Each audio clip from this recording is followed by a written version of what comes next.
goals in bringing development, dividends of democracy to the people. Niger Delta in particular, which is our own primary concern, is that every son and daughter that the president wants to bring on board must be he or she who is ready to deliver to the people, he who is ready to serve the people. It is important that the president heeds to that advice. We need credible people. Mr. President should take his time, take advice from his wife. Being as a woman, she knows the pain of people out there. Because Mr. President means well for the people of Nigeria. But a lot of people are taking undue advantage of all that. They are just destroying the man's efforts. On the foreign scene, United States President Donald Trump has lashed out at what he described as ignorant and insulting statement released by Iran after the U.S. president announced fresh sanctions against the Middle Eastern nation. The tweets came after Iran's President Hassan Rouhani said the move proved the White House was mentally retarded. Trump said it showed Iran's leaders do not understand reality. He unveiled the sanctions on Monday, saying they were a response to recent aggressive behavior by Iran. The sanctions target a number of individuals. Notable is Iran's supreme leader Ayatollah Ali Khamenei, who Trump said was ultimately responsible for the hostile conduct of the regime. In sports, Paris Saint-Germain star Neymar says he's ready to cut his salary by 12 million euros to leave the club as part of a verbal agreement reached between him and Barcelona. PSG are yet to sanction the sale of their star striker, who they paid a world record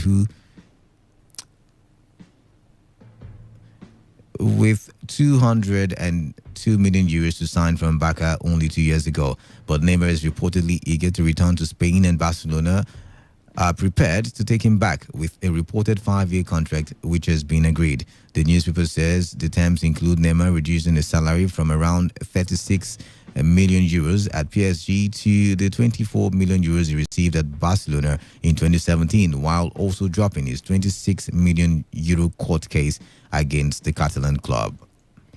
To end the news, here is a summary of the major stories. Nemasa has joined its counterparts across the world in celebrating the 2019 World Seafarer Day.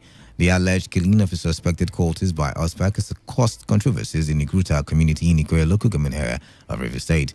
The Rivers State Police Command has announced the rescue of 3 Lebanese nationals who were abducted from a construction site in and on a local government area of Rivers State. On the foreign scene, U.S. President Donald Trump has lashed out at Iran over a comment by President Hassan Rouhani. That was the news. That's detailed by Chinedu Uwuna. For comments and enquiries, please call 0815-341-8657 or 0814-434-3502 or send your emails to news@todayfmlive.com. You can also read our stories on www.todayfmlive.com. I am Kala Dakurubatubo. Thank you for listening. Stay tuned to Today 95.1 FM. Good evening.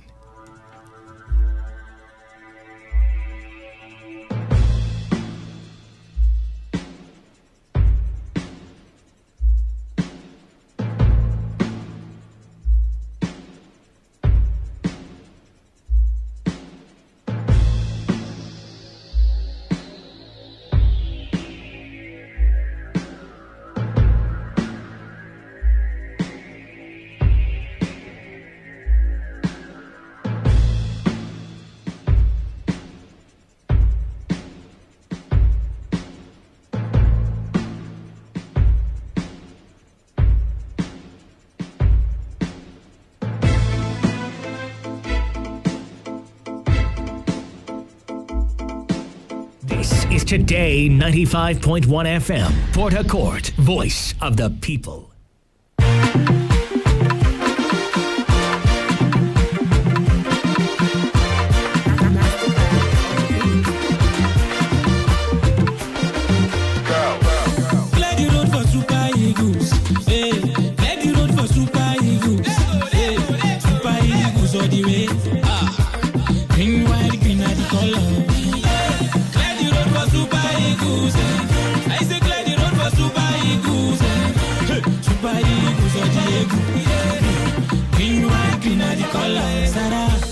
Anybody will we cash for road, Sarah.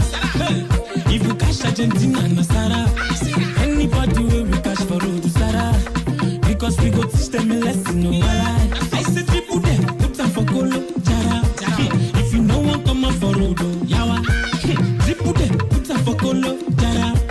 If you know what come up for road, oh, na yawa. Clear the road for Super Eagles.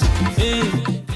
Well, of course, tomorrow we should be expecting all roads to be clear for the Super Eagles. The show is Soccer Nation, the best 15 minutes of football you can find anywhere on radio. And it's your Superman in the world of sports, Wisdom Obinan. I'm set to fly you through the ever-exciting world of football. But I'm not alone in the studio.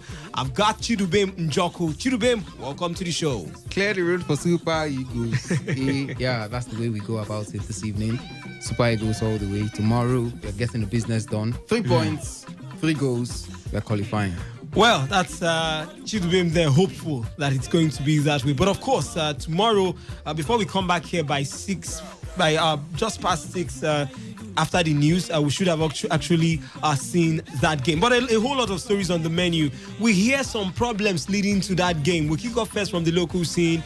The ITO Cup draws complete right now as we speak for the quarterfinals. As much as I told you, what has been coming out from the camp of the Super Eagles. And of course, the international scene, a lot of transfer stories. Will Frank Lampard will he become the new manager of Chelsea? And of course, will Griezmann be joining Barcelona? We wait to see after this short timeout. It's how you listen to music. And this is how you listen to music with More Blaze. When we arrive, everybody comes alive. Know the difference. Is how you listen to music with Data. And this is how you listen to music with More Blaze. When we arrive, everybody comes alive. Know the difference. Step up to a quality connection that always delivers, because it's more than just data. It's More Blaze. Dial *200 *3 *1# to get started. 9 Mobile. Here for you. Here for Niger.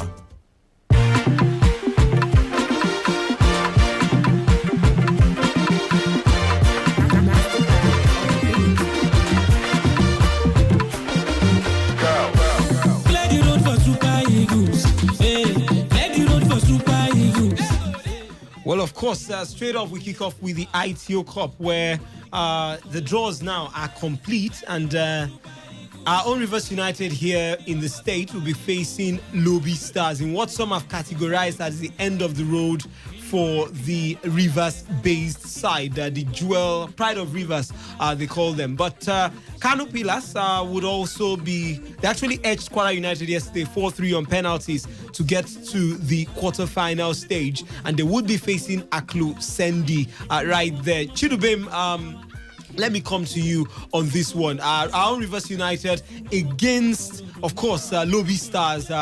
Is it too much of a high mountain to climb? Yeah, I think he could prove that. But when you look at the form of the Rivers United side in the ITO Cup, it looks like they are a team with purpose.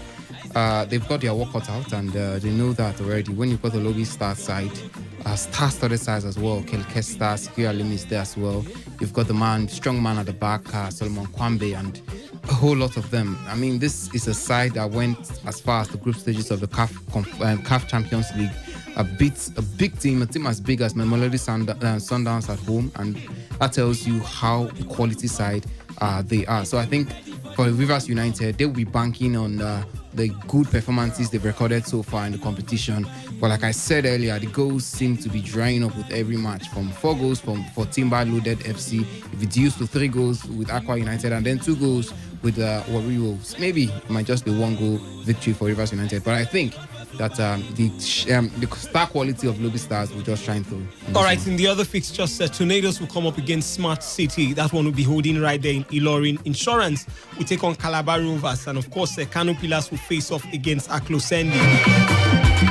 Well, Chidubem, let me get your impression of the fixtures we have. Of course, Rivers United against Lobby Stars looks like the biggest one on the day. But where are you expecting shockers, especially for the non-league boys, the Smart Cities and Aklosendis of this world, and Calabar Rovers too? I'm thinking Smart City might just do it again. Yeah, they've done it twice against Eyimba, and then they did it the last time around against Nassau United now. So I think they might just do it again because, I mean, they play Tornado side who are not particularly fantastic. They've struggled their way to this point, and I think Smart City might just push it a step further by getting one over the Tornadoes and maybe getting into the semi-finals, definitely. But I think for Tornadoes, they've been quite in terrible form in the league and in the ITO Cup, not particularly fantastic. So maybe the Smart City might just feed up with one more upset. All right, straight we move to the Super Eagles.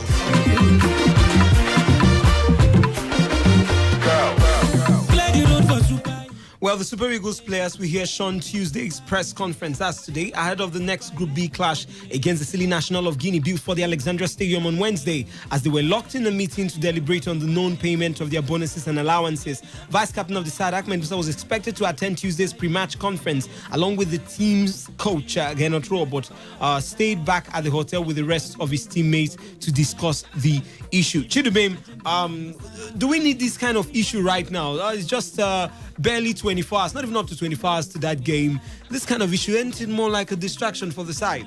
Yeah, it is a distraction, definitely. But like I said earlier, it's basically the fact that the budget for the NFF wasn't submitted. And when that happens, it means that the NFF doesn't have the money to cater to this particular event, the tournament. So they have to source monies from elsewhere. But good news, just some few hours ago, we got information from the media officer of the side that a chunk of the money billed for them has been released. So I think maybe before the end of today, we might be seeing a situation where those talks around the team will be settled, and definitely the boys will be in good spirits for the game against Guinea tomorrow. Well, of course, we hope they would really be in good team spirit then. But let's talk about Genot Rowe, who Genot Rowe will not take the Guinean team lightly when the Super Eagles face them in their second group match at the ongoing African Cup of Nations, saying that they have quality players representing top clubs. Liverpool's Naby Keita, Toulouse Isiaga Sila, Eintracht Frankfurt's Simon Falade, Napoli's Amadou Diawara, and Bordeaux's Francois Camano are some of the eye-catching names on the Silly Stars roster for the tournament in Egypt. Guinea were almost beaten in their opener against Madagascar, but ended share of the spoils in a 2-2 draw after Camano converted a spot kick in the 66th minute. And Rowe has suggested that the pressure is on them to get their campaign back on track. Quoting him now, he said, "We are ready because the players are getting fit. The pressure is on Guinea because they have to win this match, but we are in a positive situation. We are topping the group with 3 points. We want to remain top, and if we win, we are sure to be through, which is a good motivation for our players." So I think this match is most difficult in the group. When you see the players, they have players playing in such big teams like Liverpool, Napoli, Bordeaux, Toulouse. Ross said at Tuesday's press conference. Chidubem, should this be a huge concern for us as Nigerians, the quality of stars in the Guinean national team?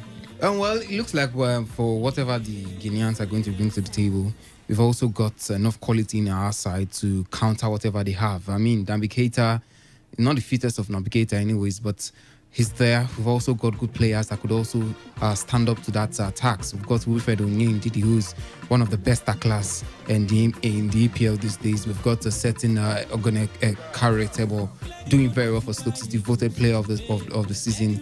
John Mikelobi is there as well, very good player on his day. Alex Iwobi, I mean, they go on and on. So I think for whatever they have, we've got them at plenty. So we've got more than enough to get one over the Guineans. I mean, if we struggle against Madagascar, an unfancied Madagascar side, then definitely I think Nigerians have got all it takes to beat the Guineans comfortably. And the good thing I'll be taking from that fixture is the fact that Nigeria has a history of playing to the strength of the opposition, to playing to the strength of the caliber of the opposition now. So when they play against an Ivory Coast, for instance, they are all guns blazing, passing the ball around like an England, and then they are playing against the Burundian side, and it looks like they don't know what to do. So I'll be banking on that. The fact that they know that the Guineans are a big side, so to speak, so they will up their game against them. All right, Genot Rowe speaking today, just in case you're wondering who's going to be starting off tomorrow. Akpeyi started as number 1 against Burundi because Ezenwa had an injury in camp in Asaba, and Akpeyi did well in the friendlies. Uzoho is number 3. Now that Ezenwa is back, we have a tough decision to make ahead of the game.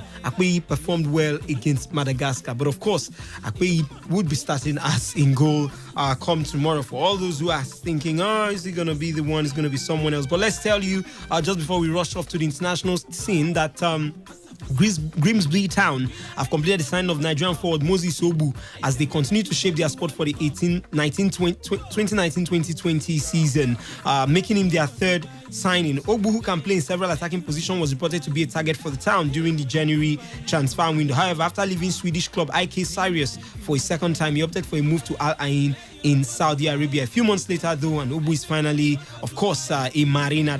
He has joined Grimsby Town right there in the 30th division of English football. And from there, we move straight to Europe. But before we touch off down in Europe, a lot of things happening in Europe, I tell you, a lot of things going on in Europe. But before we get to Europe, let's just pay some little bits. And once we come back, we'll be telling you all the transfer stories and, of course, the juicy stories making the rounds right there in Europe.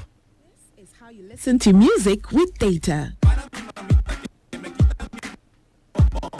And this is how you listen to music with more Blaze. When we arrive, everybody comes alive. Know the difference. Step up to a quality connection that always delivers because it's more than just data. It's more Blaze. Dial *200 *3 *1 # to get started. 9 Mobile. Here for you. Here for Niger.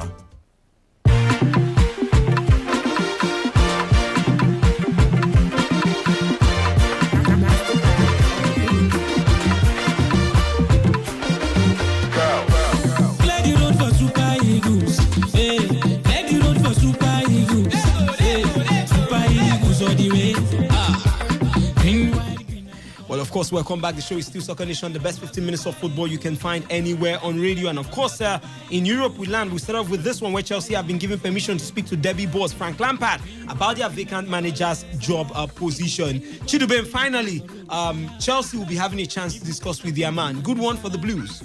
Well, it could be either of two sides. I think for Frankie, he is a good manager, at least from the little I've seen him do with Derby County. Managed to take them to the last limits of the playoffs, despite the fact that they just couldn't make it, just nicked out there. But I think Frankie's a good manager. But it's one thing to be a good manager.